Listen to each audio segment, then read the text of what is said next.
ವೀಕ್ಷಕರೇ ನಮಸ್ತೆ, BN TV ಕನ್ನಡಗೆ ಸ್ವಾಗತ. ರಾಜ್ಯಾದ್ಯಂತ ಇರುವ ಗೃಹಲಕ್ಷ್ಮಿಯರಿಗೆ ಮಹಿಳಾ ಮತ್ತು ಮಕ್ಕಳ ಅಭಿವೃದ್ಧಿ ಇಲಾಖೆ ಸಚಿವೆ ಲಕ್ಷ್ಮಿ ಹೆಬ್ಬಾಳ್ಕರ್ ಅವರು ಸಿಹಿ ಸುದ್ದಿಯೊಂದನ್ನು ನೀಡಿದ್ದಾರೆ.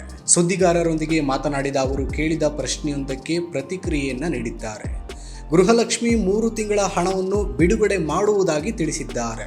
ಹೌದು, ರಾಜ್ಯದಲ್ಲಿ ಕಾಂಗ್ರೆಸ್ ಪಕ್ಷ ಘೋಷಿಸಿದ ಪಂಚ ಗ್ಯಾರಂಟಿಗಳಲ್ಲಿ ಗೃಹಲಕ್ಷ್ಮಿ ಕೂಡ ಒಂದಾಗಿದೆ. ಗೃಹಲಕ್ಷ್ಮಿ ಹಣ ಪ್ರತಿ ತಿಂಗಳು ಮಹಿಳೆಯರ ಬ್ಯಾಂಕ್ ಖಾತೆಗೆ ಜಮಾವಾಗ್ತಾ ಇದೆ.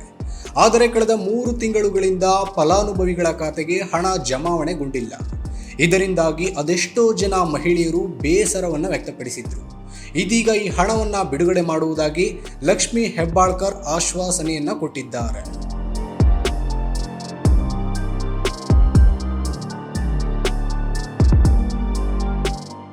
ಅಂದಹಾಗೆ ಗೃಹಲಕ್ಷ್ಮಿ ಹಣ ಜನವರಿ, ಫೆಬ್ರವರಿ, ಮಾರ್ಚ್ ಈ 3 ತಿಂಗಳು ಫಲಾನುಭವಿಗಳಿಗೆ ತಲುಪಿಲ್ಲ. ಈ ಕಂತಿನ ಹಣದಿಂದ ಮನೆ ನಡೆಸುವ ಅದೆಷ್ಟೋ ಫಲಾನುಭವಿಗಳು ಹಣ ಬರದೇ ಇದ್ದಿದ್ದರಿಂದ ಬೇಸರವನ್ನ ಹಂಚಿಕೊಂಡಿದ್ರು. ಗೃಹಲಕ್ಷ್ಮಿ ಹಣವನ್ನು ಬಿಡುಗಡೆ ಮಾಡುವಂತೆ ಮನವಿಯನ್ನು ಸಹ ಮಾಡಿದ್ರು. ಇನ್ನು ಬೆಳಗಾವಿಯಲ್ಲಿ ಮಾತನಾಡಿದ ಲಕ್ಷ್ಮಿ ಹೆಬ್ಬಾಳ್ಕರ್ ಅವರು ರಾಜ್ಯ ಸರ್ಕಾರದ ಗ್ಯಾರಂಟಿ ಯೋಜನೆಗಳಲ್ಲಿ ಒಂದಾದ ಗೃಹಲಕ್ಷ್ಮಿ ಯೋಜನೆಯ 3 ತಿಂಗಳ ಕಂತಿನ ಹಣವನ್ನ ಮೇ ತಿಂಗಳಿನಲ್ಲಿ ಬಿಡುಗಡೆ ಮಾಡಲಾಗುವುದು ಎಂದು ಅಲ್ಲಿ ನೆರೆದಿದ್ದಂತಹ ಸುದ್ದಿಗಾರರಿಗೆ ತಿಳಿಸಿದ್ದಾರೆ. ಬಾಕಿ ಉಳಿಸಿದವರು ಜನವರಿ, ಫೆಬ್ರವರಿ, ಮಾರ್ಚ್ ತಿಂಗಳ ಗೃಹಲಕ್ಷ್ಮಿ ಯೋಜನೆಯ ಹಣವನ್ನ ಮೇ ತಿಂಗಳಲ್ಲಿ ಬಿಡುಗಡೆಗೆ ಹಣಕಾಸು ಇಲಾಖೆಯಿಂದ ಅನುಮೋದನೆ ಸಿಕ್ಕಿದೆ. 1 ವಾರ 1 ತಿಂಗಳ ಹಣ, ಮತ್ತೊಂದು ವಾರ ಇನ್ನೆರಡು ತಿಂಗಳ ಹಣವನ್ನ ಗೃಹಲಕ್ಷ್ಮಿ ಖಾತೆಗೆ ಜಮಾ ಮಾಡಲಾಗುವುದು ಎಂದಿದ್ದಾರೆ. ಆದರೆ ಬಿಜೆಪಿ ಈ ಬಗ್ಗೆ ಕಿಡಿಕಾರಿದೆ. ರಾಜ್ಯದಲ್ಲಿ ಗ್ಯಾರಂಟಿ ಯೋಜನೆಗಳಿಂದಾಗಿ ಯಾವುದೇ ಅಭಿವೃದ್ಧಿ ಕಾರ್ಯಗಳಿಗೆ ಹಣ ಸಿಗ್ತಾ ಇಲ್ಲ. ಗ್ಯಾರಂಟಿ ಯೋಜನೆಗಳಿಂದಾಗಿ ಸರ್ಕಾರ ರಾಜ್ಯವನ್ನ ಸಾಲದಲ್ಲಿ ಮುಳುಗಿಸ್ತಾ ಇದೆ.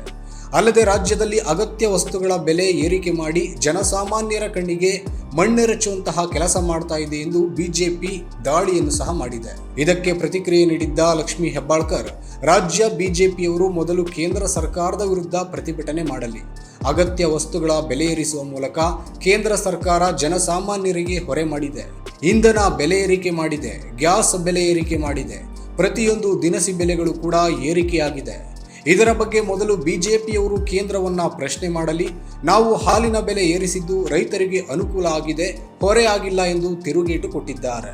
ಅಲ್ಲದೆ ರಾಜ್ಯ ಬಿಜೆಪಿಯಲ್ಲಿ ಘಟಾನುಘಟಿ ನಾಯಕರಿದ್ದಾರೆ. ರಾಜ್ಯಕ್ಕೆ ನ್ಯಾಯ ಕೊಡಿಸಲಿ, ನಮ್ಮ ಹಕ್ಕು ನಮ್ಮ ತೆರಿಗೆ ಎಂದು ಹೋರಾಟ ಮಾಡಿದರೂ ಪ್ರಯೋಜನವಾಗಿಲ್ಲ. ಕೇಂದ್ರ ಸರ್ಕಾರವನ್ನ ಪ್ರಶ್ನಿಸುವ ಧೈರ್ಯ ರಾಜ್ಯ ಬಿಜೆಪಿಗೆ ಇಲ್ಲ. ಸುಮ್ಮನೆ ಕಾಂಗ್ರೆಸ್ ವಿರುದ್ಧ ಹೋರಾಟ ಮಾಡ್ತಾರೆ, ಇದು ಪ್ರಯೋಜನವಿಲ್ಲ. ಕೇಂದ್ರದಲ್ಲಿ ಪ್ರಶ್ನಿಸಲಾಗದೇ ಇರುವವರು ರಾಜ್ಯ ಕಾಂಗ್ರೆಸ್ ವಿರುದ್ಧ ಮಾತನಾಡ್ತಾರೆ ಎಂದು ಗುಡುಗಿದ್ದಾರೆ.